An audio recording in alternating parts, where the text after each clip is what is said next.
What I was striving for was actually money. I was athletic. I had dreams of being a pro baseball player, and I grew up in a neighborhood that Marxism was prevalent. So everybody I knew was either involved with the mob or had family members that were made guys in the mob, and so it was an exposure that, in the back of my mind, I always looked up to it. Similar to what you're saying, it was glamorized, and the fantasy of seeing all that money and watching guys drive cars. I wanted that stuff, and as things got difficult in my life, I went in that direction. Uh, but it's not what everybody thinks it is. So, that's why I'm sitting here today to send that message. It's not glamour. When I was a younger kid, I got involved with just minor things while I was at work. I used to work in a delicatessen, and that delicatessen also had bookmakers next door, and they used to use the payphone in the back room. And one of the bookmakers' nieces was a girlfriend of mine as we were kids. So I was familiar with them, and he'd ask me favors to run some slips over to him when I was at work. So I'd run it over in the envelopes. And my bosses at that time were gamblers themselves, so they didn't have a problem with it. They were kind of involved themselves on a very small scale. So I started hanging out and doing little errands. And when things didn't work out later on in life, as a ball player, I had an arm injury. I went back to the street. Yeah, we were introduced to each other through some mutual friends a couple occasions. We really weren't buddies. We just knew each other. Hello, goodbye. And I met him on another occasion with Fat Andy Rugiano's son, Albert, who was one of the guys involved with me at a gym that we used to box at. He was a couple of years older, my baseball coach. And he introduced me another time with John Gotti Jr., but he didn't care for him. Initially, when we first met, we was part of the job kind of thing. Then, like anything else, when you spend a lot of time with somebody, you get friendly with them, and we started having a pretty good friendship. I'd say, like anything else, you have a good time. It's about business, about money is the bottom line, really. I don't think one made me question what I was doing, but when I was sitting in jail cells, and I would reminisce back and say, what happened to that good kid? And went to college and studied. I was a ball player. I was a captain of my high school baseball team for 2 years. I played 4 years varsity, and I wondered what happened to that good kid. I was really a good kid. Went to got a stockbroker's license, a Series 7, and I started saying to myself, how did I go wrong, and why did I do what I did? And I started really questioning myself and saying, I wish I could take it back and go back, especially when you're sitting in those cells and you're saying, you cause a lot of pain for a lot of families. And at the time, you're justifying it and you're blind to the money. And you cause a lot of pain for your own family and obviously for yourself. Started going downhill around 92, I'd say. When 91, Bobby Borriello gets killed. He was best man at John Gotti Jr.'s wedding, and the three of us were together on a constant basis. And he was killed because of the retribution with the Castellano hit. And John badmouthed him to me at the hospital when my son was born. It was July 18th, I believe, the day after he was born. We had a conversation about Bobby Borriello out in front of the hospital. And instead of talking highly of our friend, he started knocking him. And that was probably the beginning of some issues that kept occurring. Well, there was other issues prior that I started to understand that I'm just another guy that does work for them and earns money. Bobby Borriello was Italian. He was a made guy. He was a loyal guy to that family. Mark Ryder was a Jewish guy that made millions for the family, and his son was killed, and no one cared. When his money wasn't there anymore, and as long as he didn't give up Gotti Sr., and as long as his son died while he was in prison, nobody helped him. Nobody tried to find out who killed him, and when they eventually did find out who killed his son, they didn't do anything about it. So, I understood the life at this time. I'm a little older, and I understand the Gottis, and I understand the mob. Well, I was mad at him. I was very angry. He put a message out on the street that I was a cooperator and I was a rat. And I was in prison fighting for my life in Brazilian penitentiaries. And I got a message that John Gotti Jr., through an attorney, Joseph Carrazzo, whose uncle was an acting boss for our family, Nicky, and his father was a concierge of the family, and they sent me a message that John Gotti Jr. was ratting with the government and that he was walking in on a sneak, and he took what they call a proffer and Queen of the Day, where he gives up people and can't be charged with anything he talks about that day. Yeah, well, while I'm in the Brazilian penitentiaries, I'm making phone calls back because my co-defendants are on trial in Tampa, Florida, and I'm trying to help them beat the case. And I'm speaking to Carrazzo, the attorney, and he gives me information that John Gotti Jr., I told him to speak to him about helping them beat the case, that he's cooperated, he tells me.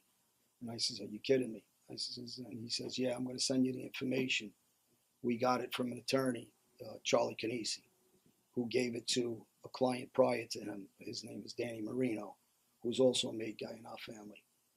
Danny Marino took that 302 when he got his hands on it from Charlie Canisi, and he brought it to our administration, which was the Carrazzo brothers, concierge and acting bosses.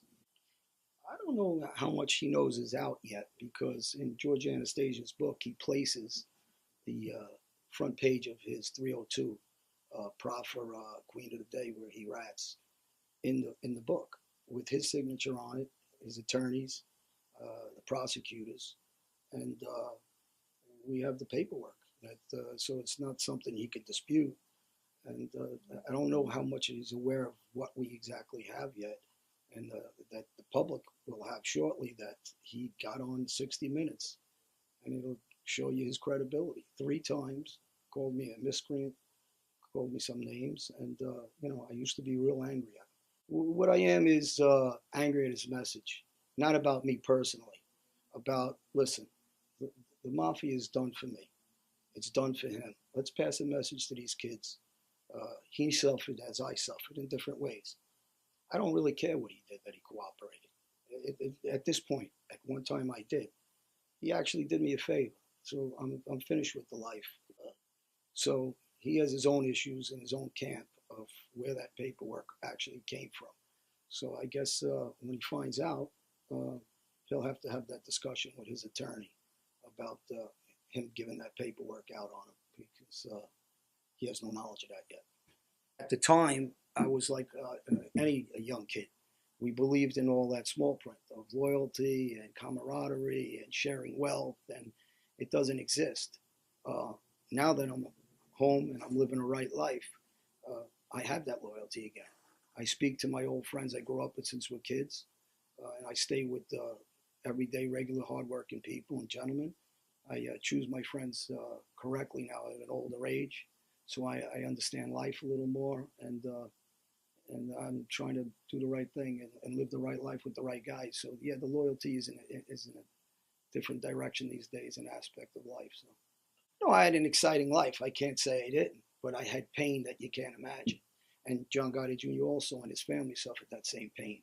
That's why I don't understand this message that he's trying to project, portray in his, in his message to people in this new book that he's writing about his father, and he's glamorizing the life and as if his father was a king of a country.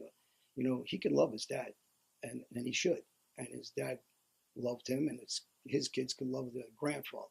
But they need to pass that message out that he lived a life that was garbage.